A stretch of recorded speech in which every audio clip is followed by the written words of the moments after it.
When we speak of meditation, we are speaking mostly about nothing. Because meditation means transcendence of the material world.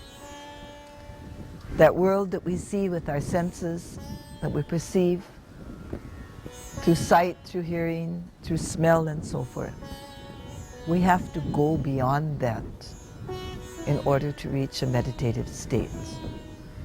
Literally, a state where there is no thing, nothing. It is said that meditating or meditation is concentrating more and more on less and less.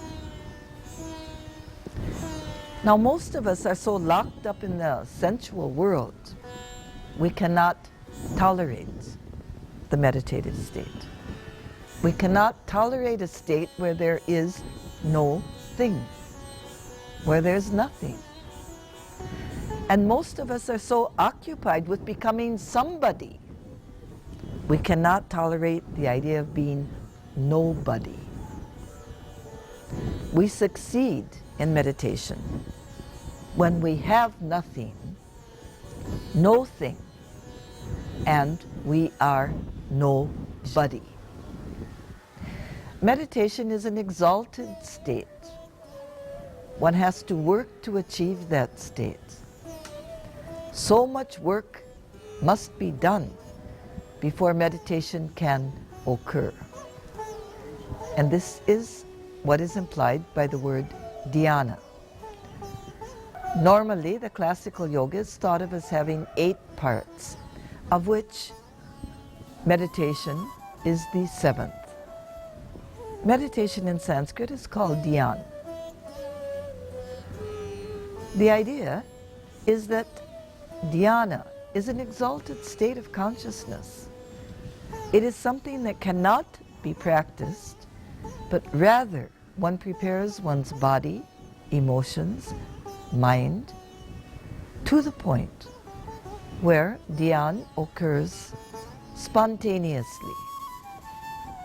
It is a spontaneous ascent of consciousness to a particular level where the personality melts into the universality and only a oneness exists. Classical yoga has given us the path. One must begin with a morality and ethics, yama niyama. One must live properly, restraining the animal nature and cultivating the human qualities. Then one must control the body, teaching the body, disciplining the body, particularly to attain a stillness. Asana. Asana means to sit quietly in stillness. When the body comes under the control of mind, when the animal instinct towards movement is restrained,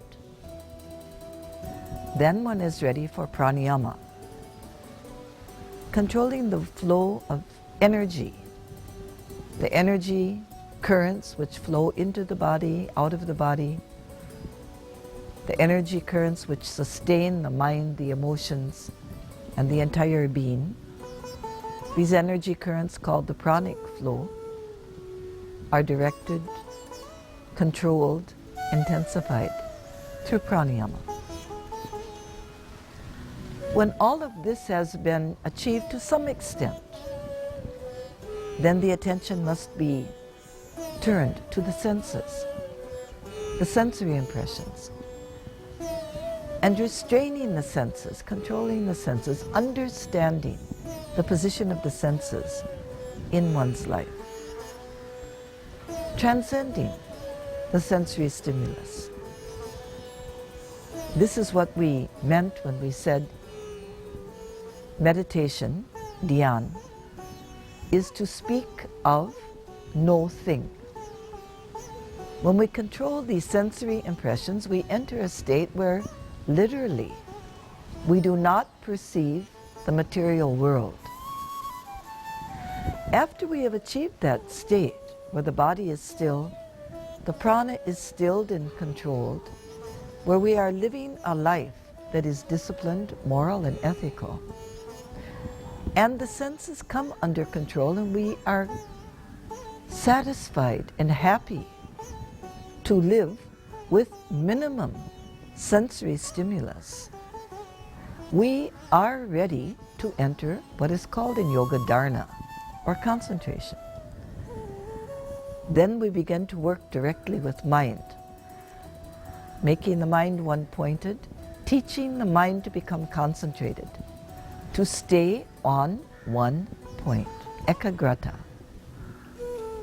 Now, if we can maintain that one-pointedness of mind on an object, whether external or internal, it can be an external object, it can be an internal object, an internal sound, an internal sight. The ancients, especially the Upanishadic rishis, taught us the best object of contemplation is the sound of the pranava aum.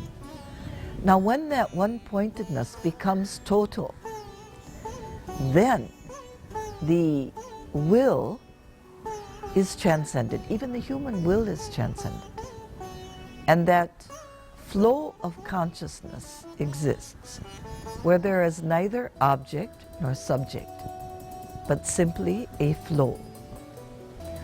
The three-pronged nature of our existence, subject, object, and the interaction between the two, seen or the thing seen and the act of seeing, all become one unitary process, and this is the state of Dhyana.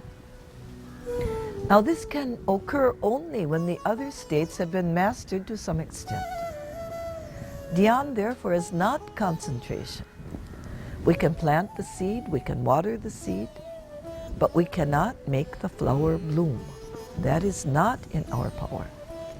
The state of Dhyana and the higher state of Samadhi, which comes out of Dhyana, is not within our power. Therefore, the classical yoga teachings were, prepare yourself. And the techniques are there, the teachings are there, the proper attitudes are there to prepare the human body, mind, emotions for that very exalted state of consciousness called Dhyana.